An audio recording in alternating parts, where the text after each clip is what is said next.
volta das 24 horas, Paulo e Silas oravam e cantavam hinos a Deus. Os outros presos os ouviam.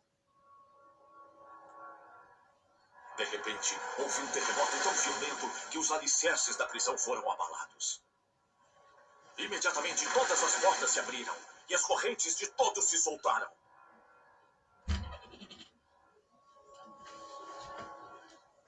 O carcereiro acordou. E vendo abertas as portas da prisão, desembainhou sua espada para se matar, porque pensava que os presos tivessem fugido.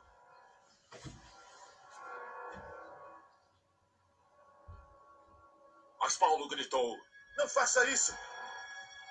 Estamos todos aqui, venha!"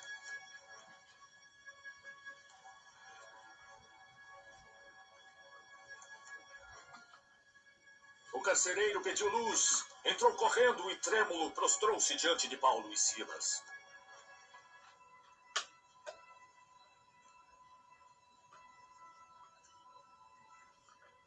Então levou-os para fora e perguntou: Senhores,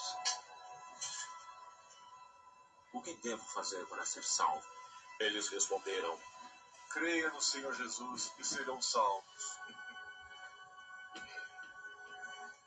Você e os de sua casa. E pregaram a palavra de Deus a ele e a todos os de sua casa.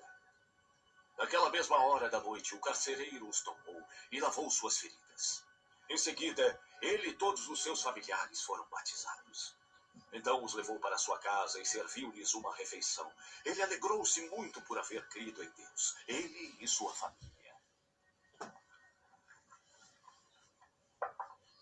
Quando amanheceu, os magistrados mandaram os seus soldados ao carcereiro com esta ordem: Solte esses homens.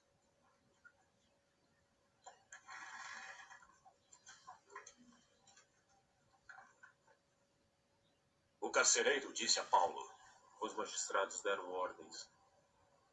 Você e Silas estão livres. Vou em paz.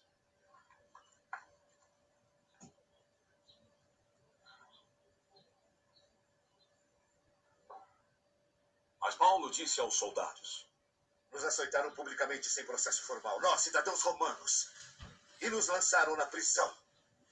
E agora? Querem livrar-se de nós secretamente? Não! Que venham eles mesmos e então nos libertem!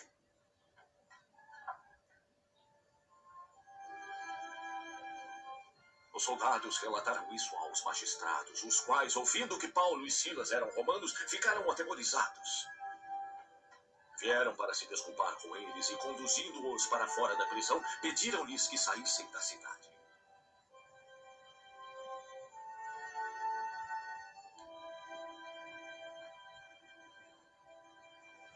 Depois de saírem da prisão, Paulo e Silas foram à casa de Lídia, onde se encontraram com os irmãos e os encorajaram. E então partiram. Tendo passado por Anfípolis e Apolônia, chegaram a Tessalônica, onde havia uma sinagoga judaica. Seguindo seu costume, Paulo foi à sinagoga e por 3 sábados discutiu com eles com base nas Escrituras, explicando e provando que o Cristo deveria sofrer e ressuscitar dentre os mortos. Este Jesus que eu lhes proclamo é o Cristo. Ele dizia. Alguns dos judeus foram persuadidos e se uniram a Paulo e Silas, bem como grande número de gregos tementes a Deus e não poucas mulheres de alta posição. Mas os judeus ficaram com inveja, reuniram alguns homens perversos dentre os desocupados e iniciaram um tumulto com a multidão na cidade. Invadiram a casa de Jason em busca de Paulo e Silas, a fim de trazê-los para o meio da multidão. Contudo, não os achando, arrastaram Jason e alguns outros irmãos para diante dos oficiais da cidade, gritando: Esses homens, que têm causado alvoroço por todo o mundo, agora chegaram aqui. E Jason os recebeu em sua casa. Todos eles estão agindo contra os decretos de César, dizendo que existe um outro rei, chamado Jesus. Ouvindo isso, a multidão e os oficiais da cidade ficaram agitados. Então receberam de Jasson e dos outros a fiança estipulada e os soltaram. Logo que anoiteceu, os irmãos enviaram Paulo e Silas para a Bereia. Chegando ali, eles foram à sinagoga judaica. Os bereanos eram de caráter mais nobre do que os tessalonicenses, pois receberam uma mensagem com grande interesse, examinando todos os dias as escrituras para ver se tudo era assim. E muitos judeus creram, bem como um bom número de mulheres gregas e não poucos homens gregos. Quando os judeus de Tessalônia souberam que Paulo pregava a palavra de Deus em Bereia, e foram para lá, agitando e alvoroçando as multidões. Imediatamente os irmãos enviaram Paulo para o litoral, mas Silas e Timóteo permaneceram em Bereia. Os homens que foram com Paulo o levaram até Atenas, partindo depois com instruções para que Silas e Timóteo se juntassem a ele, tão logo fosse possível. Enquanto Paulo esperava por eles em Atenas, ele ficou bastante indignado ao ver que a cidade estava cheia de ídolos. Por isso discutia na sinagoga com judeus e com gregos tementes a Deus, bem como na praça principal todos os dias com aqueles que por ali se encontravam. Alguns filósofos epicureus e estoicos começaram a discutir com ele. Alguns perguntavam: o que esse tagarela está tentando dizer? Outros diziam: parece que ele está anunciando deuses estrangeiros. Pois Paulo estava pregando as boas novas a respeito de Jesus e da ressurreição.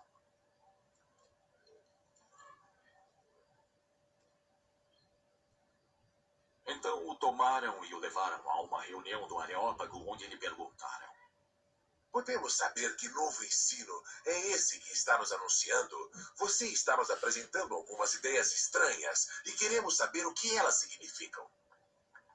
Todos os atenienses e estrangeiros que ali viviam não cuidavam de outra coisa senão falar ou ouvir as últimas novidades. Então Paulo levantou-se na reunião do Areópago e disse: atenienses, vejo que são muito religiosos em todos os aspectos. Pois andando pela cidade observei seus objetos de culto e encontrei até um altar com esta inscrição: ao Deus desconhecido. Ora, o que vocês adoram, apesar de não conhecerem, eu lhes anuncio. O Deus que fez o mundo e tudo o que nele há é o Senhor do céu e da terra. E não habita em santuários feitos por mãos humanas. Ele não é servido por mãos de homens como se necessitasse de alguma coisa. Porque ele mesmo dá a todos a vida, o fôlego e as demais coisas. De um só, ele fez todos os povos, para que povoassem toda a terra. E tendo determinados tempos anteriormente estabelecidos e os lugares exatos em que deveriam habitar, Deus fez isso para que os homens o buscassem e talvez, tateando, pudessem encontrá-lo. Embora não esteja longe de cada um de nós. Pois nele vivemos, nos movemos e existimos, como disseram alguns dos profetas de vocês, também somos descendência dele. Assim, visto que somos descendência de Deus, não devemos pensar que a divindade é semelhante a ouro, prata ou pedra, uma escultura feita pela arte e imaginação do homem. No passado, Deus não levou em conta essa ignorância. Mas agora, ordena que todos em todo lugar se arrependam. Pois estabeleceu um dia em que há de julgar o mundo com justiça por meio do homem que designou. E deu provas disso a todos, ressuscitando-o dentre os mortos. Quando ouviram sobre a ressurreição dos mortos, alguns deles zombaram. E outros disseram: a esse respeito nós os ouviremos outra vez. Com isso, Paulo retirou-se do meio deles. Alguns homens juntaram-se a ele e creram. Entre eles estava Dionísio, membro do Areópago, e também uma mulher chamada Dâmaris, e outros com eles. Depois disso, Paulo saiu de Atenas e foi para Corinto. Ali encontrou um judeu chamado Acre, natural do Ponto, que havia chegado recentemente da Itália com sua esposa Priscila, pois Cláudio havia ordenado que todos os judeus saíssem de Roma. Paulo foi vê-los e, uma vez que tinham a mesma profissão, ficou morando e trabalhando com eles. Todos os sábados ele debatia na sinagoga e convencia judeus e gregos. Depois que Silas e Timóteo chegaram da Macedônia, Paulo se dedicou exclusivamente à pregação, testemunhando aos judeus que Jesus era o Cristo. Opondo-se a eles e amaldiçoando, Paulo sacudiu a roupa e lhes disse: Que seu próprio sangue caia sobre a sua cabeça. Estou livre da minha responsabilidade. De agora em diante, eu irei para os gentios. Então Paulo saiu da sinagoga e foi para a casa ao lado, que era a casa de Tício Justo, um temente a Deus. Crispo, chefe da sinagoga, com toda a sua família, creu no Senhor, e muitos dos coríntios que o ouviam criam e eram batizados.